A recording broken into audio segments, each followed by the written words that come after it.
जिस टाइम चीन में ये सब चल रहा था उस टाइम मार्को पोलो यूरोप से आता है। सभी देश सभी ने अपने नाम की करेंसी छाप लेते हैं और व्यापार भी इतना ज़्यादा बढ़ जाता है कि लोग दूसरे देशों से इंपोर्ट और एक्सपोर्ट करने लगते हैं। ये जो व्यापार हो रहा था ये तो पेपर मनी में ही रहा था, लेकिन बाद में इस मनी के बदले उन्हें गोल्ड मिल जाया करता था। सिर्फ डॉलर ही सोने से जुड़ा होगा। किसी भी देश की करेंसी की पावर उसके पीछे रखे सोने से। दुनिया का सबसे ज्यादा सोना अमेरिका के पास जमा। सऊदी अरब के साथ अमेरिका ने मास्टरमाइंड डील रखी। आपको आधुनिक हथियार देंगे, आपके कुएं की सुरक्षा की गारंटी देंगे। आपको इतना करना होगा कि आप जो अपना तेल बेचोगे वो सिर्फ डॉलर में ही बेचना। यही कुछ कारण है जिससे डॉलर इतना पावरफुल बना। पुराने ज़माने में करेंसी नहीं हुआ करती थी। उस टाइम पर लोग सामान का एक दूसरे से अदल बदल क्या करते थे, जिसे बार्टर सिस्टम कहते हैं। जैसे मेरे पास अनाज है और दूसरे इंसान के पास कपड़ा है, तो मैं उसे अनाज देकर उससे कपड़ा ले लूँगा। ये जो सिस्टम लोगों ने बनाया था, इसमें छोटी क्वांटिटी में तो सामान का अदल बदल आसानी से किया जा सकता था, लेकिन बड़ी क्वांटिटी में दिक्कत आती थी। जैसे एक गाय के बदले कितनी बोरी अनाज या फिर कितना औजार दिया जाए, ये तय करना बहुत मुश्किल था। तो लोगों ने इस समस्या का भी हल निकाला। उन्होंने क्या किया कि उन्होंने कीमती चीज़ों में व्यापार करना शुरू कर दिया, जैसे सोना चांदी। लोगों ने यह तय कर लिया था कि 1 ग्राम सोना या चांदी के बदले इतना सामान तुम्हें मिलेगा। और कुछ टाइम बाद लोगों ने सोना चांदी के सिक्के बनाने शुरू कर दिए। लेकिन सबसे पहले जो सिक्के बनाने का काम किया गया था वो लीडिया में किया गया था, जहाँ पर आज का तुर्की है। अब जैसे जैसे पॉपुलेशन बढ़ती है वैसे ही व्यापार भी बढ़ने लगता है, जिससे लोगों को ज़्यादा सामान खरीदने के लिए ज़्यादा सोना ले जाना पड़ता था और रास्ते में चोरी चकारी का भी डर लगा रहता था और वज़न भी बहुत ज़्यादा होता था।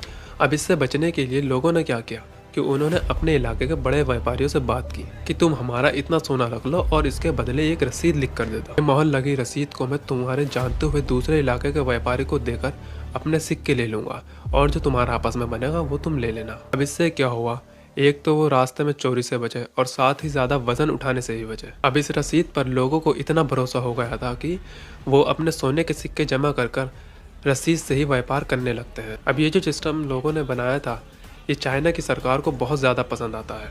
अब ये क्या करती है, कागज़ के ऑफिशियली नोट बनाती है और जनता से कहती है कि तुम अपना सोना हमारे पास जमा करो और उसके बदले ये नोट लो, तुम इसी से व्यापार करो। हम तुम्हें गारंटी देते हैं कि तुम जब चाहो अपना इस नोट के बदले सोना ले सकते हो। अब लोगों को इस नोट पर इतना भरोसा हो गया था कि वो अपने घर में रखे हुए सोने को बैंकों में रखने लगे और इस नोट से ही व्यापार करने लगते हैं, क्योंकि उन्हें पता था कि हम इस नोट को सोने में कभी भी बदल सकते हैं। अब जिस टाइम चीन में ये सब चल रहा था उस टाइम मार्को पोलो यूरोप से आते हैं और उन्होंने वहाँ पर लोगों को कागज़ के टुकड़ों से व्यापार करते हुए देखा। जब उन्होंने लोगों से इस सिस्टम के बारे में जाना तो मार्को पोलो को ये सिस्टम बहुत ज़्यादा पसंद आता है। अब मार्को पोलो यूरोप वापस जाकर इस सिस्टम के बारे में बताते हैं और यही सिस्टम पूरे यूरोप में भी चलने लगता है। अब सभी देश अपने अपने नाम की करेंसी छाप लेते हैं और व्यापार भी इतना ज़्यादा बढ़ जाता है कि लोग दूसरे देशों से सामान का इंपोर्ट और एक्सपोर्ट करने लग जाते हैं। ये जो व्यापार हो रहा था ये तो पेपर मनी में ही रहा था, लेकिन बाद में इस मनी के बदले उन्हें गोल्ड मिल जाया करता था और कोई भी देश उतनी ही करेंसी छाप सकता था जितना उसके पास गोल्ड। अब जिस करेंसी के पास जितना ज़्यादा गोल्ड उसकी करेंसी उतनी ही ज़्यादा मजबूत। अब साल आता है 1760 का, जिसमें शुरुआत होती है इंडस्ट्रियल रेवोल्यूशन की, जिसमें ब्रिटेन सबसे आगे निकल गया था।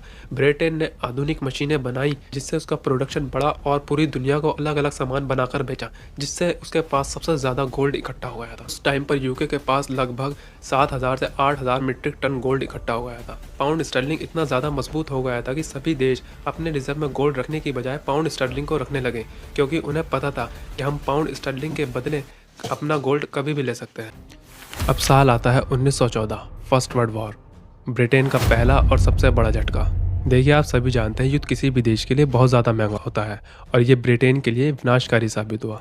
युद्ध में ब्रिटेन का बहुत ज़्यादा नुकसान हो जाता है, बिल्डिंग स्ट्रक्चर से लेकर इकोनॉमिक तक।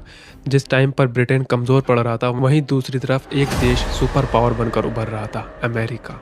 युद्ध 1914 में शुरू होता है, लेकिन अमेरिका 1917 तक न्यूट्रल रहता है। इसका सीधा सा मतलब था कि वो वॉर में लड़ रहे दोनों पक्षों को सामान बेच रहा था। 11 नवंबर 1918 को फर्स्ट वर्ल्ड वॉर खत्म होती है, लेकिन तब तक यूके की इकोनॉमी को बहुत ज़्यादा नुकसान हो जाता है। इसके बाद यूके अपने आप को रिबिल्ड करता है। कुछ सालों बाद यूके को एक और बड़ा झटका लगता है, सेकेंड वर्ल्ड वॉर। ये इतिहास की सबसे महंगी जंग थी।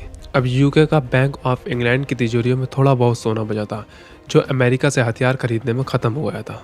अब सेकेंड वर्ल्ड वॉर के लास्ट तक दुनिया का लगभग 75% सोना अमेरिका के पास इकट्ठा हो गया था। किसी भी देश की करेंसी की पावर उसके पीछे रखे सोने से होती है और अब दुनिया का सबसे ज्यादा सोना अमेरिका के पास जमा था। अब जो पाउंड स्टर्लिंग था उस पर से लोगों का पूरी तरह से भरोसा उठ गया था, क्योंकि यूके की सोने की ताकत तो पूरी तरह खत्म हो चुकी थी और सारा सोना तो अमेरिका लेकर बैठा था। अब ऐसे में लोगों को व्यापार भी करना था। तो आगे क्या होता है, 44 देशों के प्रतिनिधि ब्रिटेन वुड्स में मिले और युद्ध के बाद की नई वैश्विक आर्थिक व्यवस्था बनाई, जिसे नाम दिया ब्रेटन वुड्स समझौता।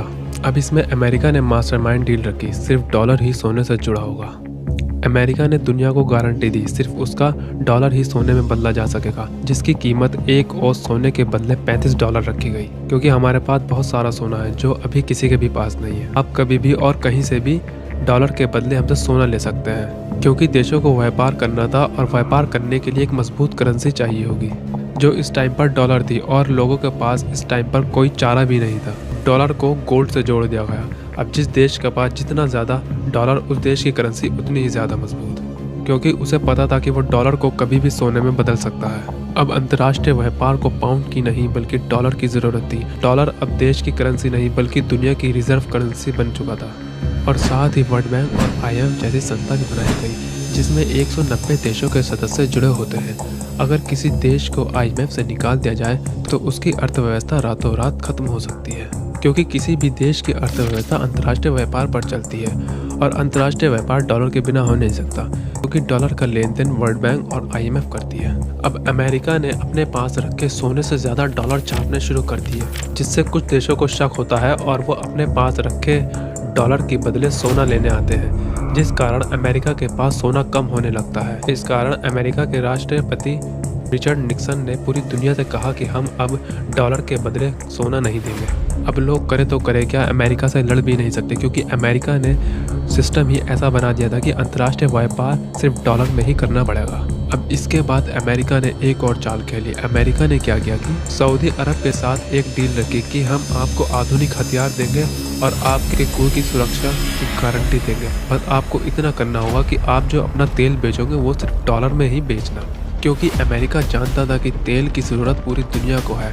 अगर तेल डॉलर में बिकेगा तो डॉलर की वैल्यू कभी ख़त्म नहीं होगी। यही कुछ कारण है जिससे डॉलर इतना पावरफुल बना और अमेरिका ने पूरी दुनिया पर राज किया। यही कुछ कारण है जो अमेरिका अपनी मनमानी करता है, जैसे रशिया पर लगाए थे, या IMF से निकाल देता है, या फिर ज़्यादा टैरिफ लगा देता है। लेकिन कई देशों ने इसका भी अल्टरनेटिव ढूंढ लिया है।